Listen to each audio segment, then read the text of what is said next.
প্রত্যেক ব্যক্তির পেছনে নামাজ পড়া বৈধ কখন? যখন নাই মামার চাইতে কানা মামা ভালো, তখন কানাকেই মামা বলেন।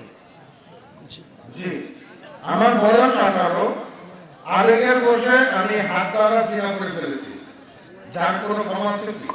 ভাই প্রশ্ন করেছেন যে আপনি মাস্টারবেশন করেছেন, এর কোনো ক্ষমা আছে কি নেই? ভাই মনে রাখবেন, এই মাস্টারবেশন করা এটা আপনার জীবনটাকে, আপনার ভবিষ্যৎ প্রজন্মকে সব শেষ করে দিবে। মাস্টারবেশন মানে হস্তমৈথুন করা। যদি থাকে নিজের হস্ত, কেন হব পরের দ্বারস্থ?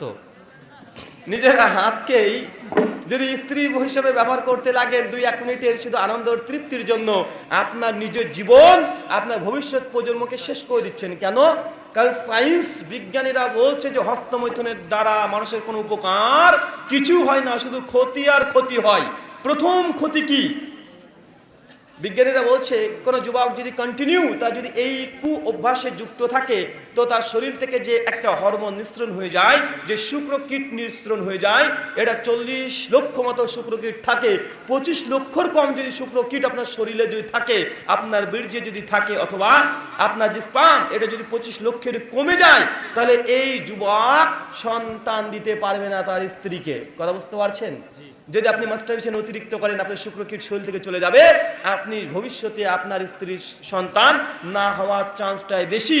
আর যদি হয়, শরীরের শুক্রকীট কম থাকার কারণে আপনার ভবিষ্যতে যে সন্তানটা আসবে, এই সন্তানটা তার মেন্টাল কোনো প্রবলেম হতে পারে। পা একটু বাঁকা হয়ে গেছে, চোখ একটু বাঁকা হয়েছে, মানে অসুস্থ হবে সন্তান। স্বাভাবিক সন্তান হবে না। কেন? আপনার শুক্রকীটের অংশ কম আছে। কথা বুঝতে পারছেন? আর এমনি তাৎক্ষণিক ক্ষতি অনেকগুলো আছে। এটা তো ভবিষ্যৎ প্রজন্ম কন্ধ করে দিলেন, শেষ করে দিলেন, সন্তানকে স্মৃতিশক্তি দুর্বল করে দিলেন। এই সন্তান কখনো বড় হয়ে ভালো কিছু হতে পারে না। কেন? সে জন্মাচ্ছে দুর্বল হয়ে। আর যখন আপনি এই কুঅভ্যাসের সঙ্গে যুক্ত থাকবেন, বিজ্ঞানে বলছে অনেকগুলো তার ক্ষতি আছে। প্রথম, তার মেজাজটা হবে খিটখিটে। কি হবে?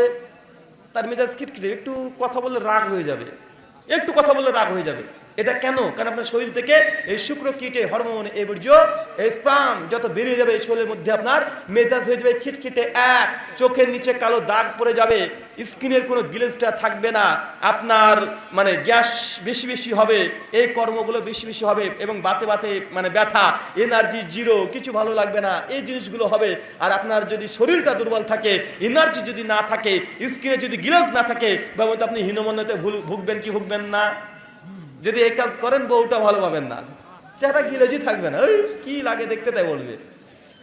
এনার্জি নেই, সবসময় বলো শুনছে কি একটা এরকম। তোমার এই কাজ দিয়ে ইহকাল পরকাল কোনো কালেই এটা বৈধ নয়। বিশ্বনবী এর ট্রিটমেন্ট দিয়েছে কিভাবে এই হস্তমৈথুন থেকে দূরে থাকবেন। বিশ্বনবী বলেছেন, সহিহ বুখারী, যুবকদেরকে উদ্দেশ্য করে যদি সামর্থ্য থাকে বিয়ে করো, বিয়ে করতে হবে। বাপ যদি বলে না ছেলে এখনো বড় হয় নাই, একদিন করবেন কি, বাপের জুতো যেটা আছে, জুতো পরে বলে, আব্বু দেখো তোমার জুতোটা আমার পায়ে হয়। বুঝলেন নাই?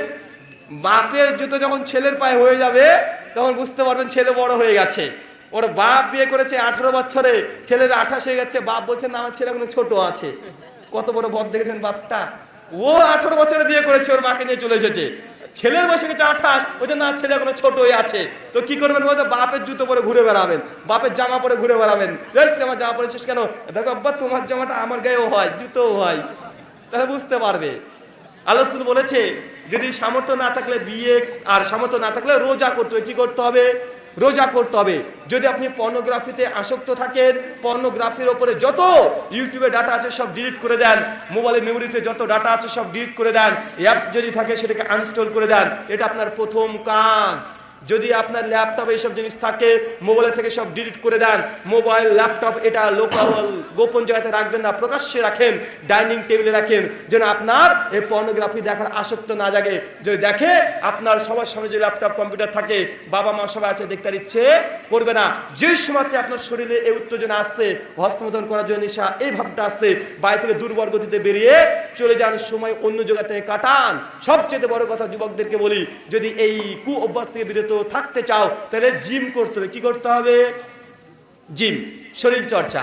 কারণ শরীর চর্চা যখন করবে শরীর ক্লান্ত হয়ে যাবে, এই কাজগুলো আর ভালো লাগবে না। তারপরেও নিজের সেন্স, নিজের সাইকোলজি এই কাজটা করবে যে আপনি যে কষ্ট করে শরীর তৈরি করছেন, এই কর্মটা করলে শরীরে মাসাল এগুলো তৈরি হবে না, শরীরের উপরে দরদ আসবে। এই সময় এমনি এই কাজ থেকে দূরে থাকবেন। অজস্র বিষয় আছে। আল্লাহ তোমাদের যুবক ভাইদেরকে এই কর্ম থেকে তুমি হেফাজত করো, পরে আমিন। প্রশ্ন ছিল এখন